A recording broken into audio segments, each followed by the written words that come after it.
We start with a point. Like the point we know from geometry, it has no size, no dimension. It's just an imaginary idea that indicates a position in a system.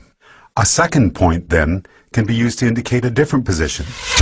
But it too is of indeterminate size. To create the first dimension, all we need is a line joining any 2 points. A first-dimensional object has length only, no width or depth. If we now take our first-dimensional line and draw a second line crossing the first, we've entered the second dimension. The object we're representing now has a length and a width, but no depth. To help us with imagining the higher dimensions, we're going to represent our second-dimensional object as being created using a second line, which branches off from the first. Now let's imagine a race of two-dimensional creatures called flatlanders. What would it be like to be a flatlander living in their two-dimensional world? A two-dimensional creature would have only length and width, as if they were the royalty on an impossibly flat playing card. Picture this. A flatlander couldn't possibly have a digestive tract because the pipe from their mouth to their bottom would divide them into 2 pieces. And a flatlander trying to view our three-dimensional world would only be able to perceive shapes in two-dimensional cross-sections. A balloon, for instance, would start as a tiny dot, become a hollow circle which inexplicably grows to a certain size, then shrinks back to a dot before popping out of existence. And we three-dimensional human beings would seem very strange indeed to a flatlander. Imagining the third dimension is the easiest for us because every moment of our lives, that's what we're in. A three-dimensional object has length, width, and height.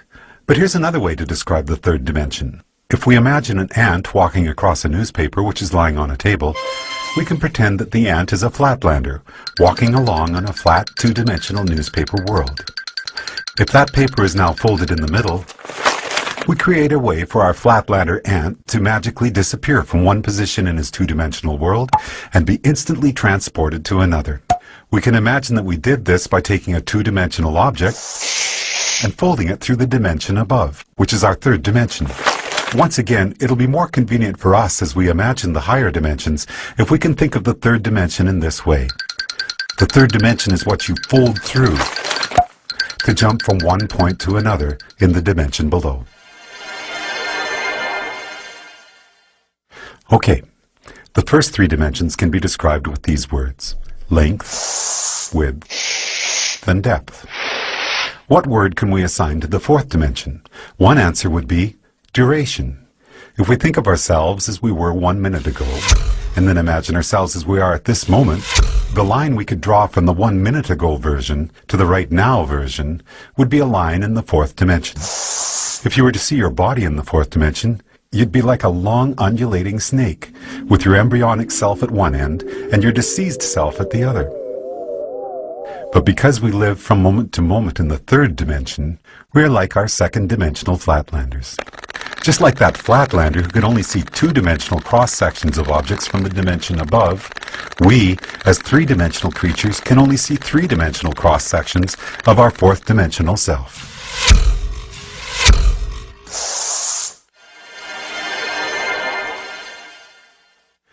One of the most intriguing aspects of there being one dimension stacked on another is that down here in the dimensions below we can be unaware of our motion in the dimensions above.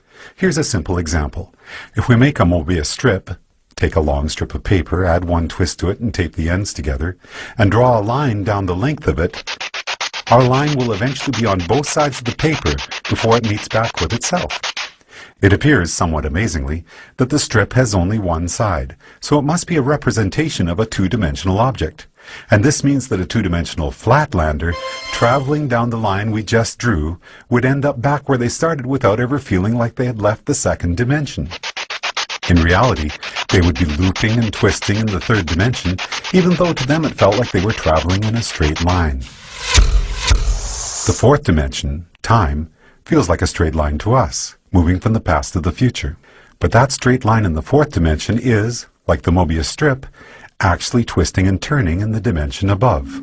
So the long undulating snake that is us will feel like it is moving in a straight line in the 4th dimension, but there will actually be, in the 5th dimension, a multitude of paths that we could branch to at any given moment. Those branches will be influenced by our own choice, chance, and the actions of others. Quantum physics tells us that the subatomic particles that make up our world are collapsed from waves of probabilities simply by the act of observation. In the picture we are drawing for ourselves here, we can now start to see how each of us are collapsing the indeterminate wave of probable futures contained in the fifth dimension into the fourth dimensional line that we are experiencing as time.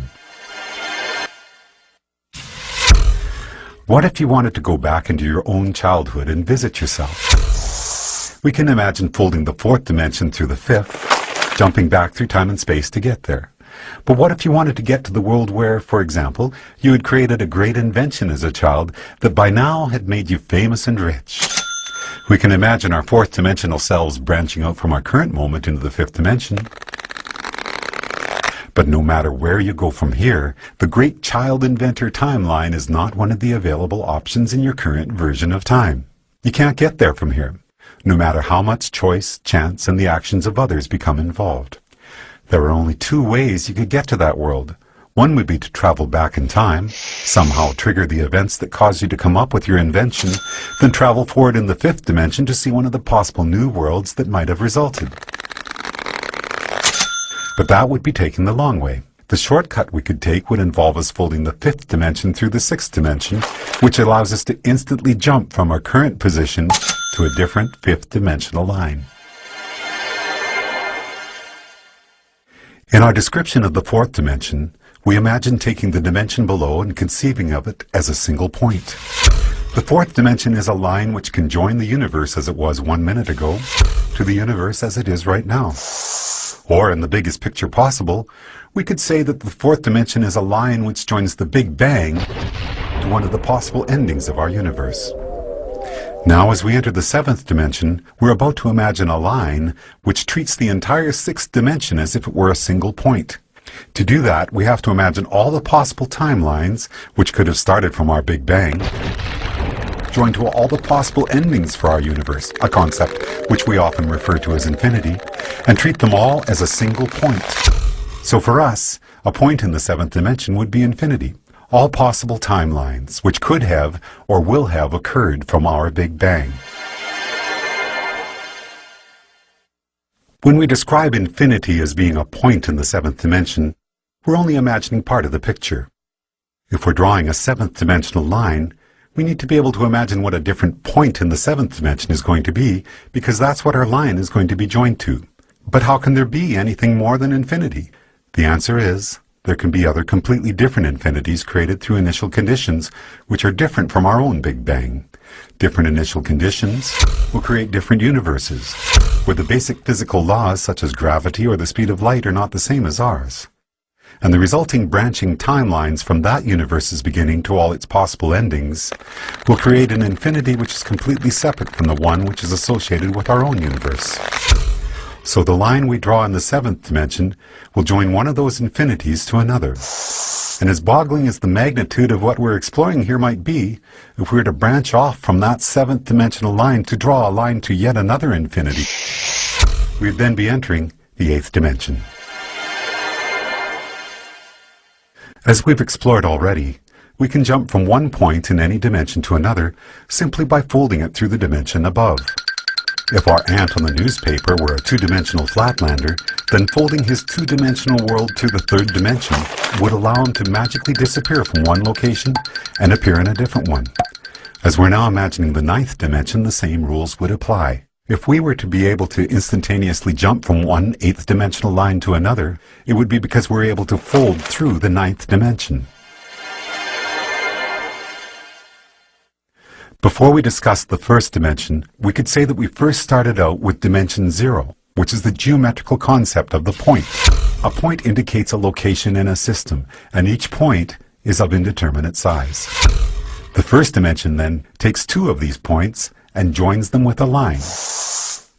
When we imagined the fourth dimension, it was as if we were treating the entirety of three-dimensional space in a particular state as a single point, and drawing a fourth dimensional line to another point, representing space as it is in a different state.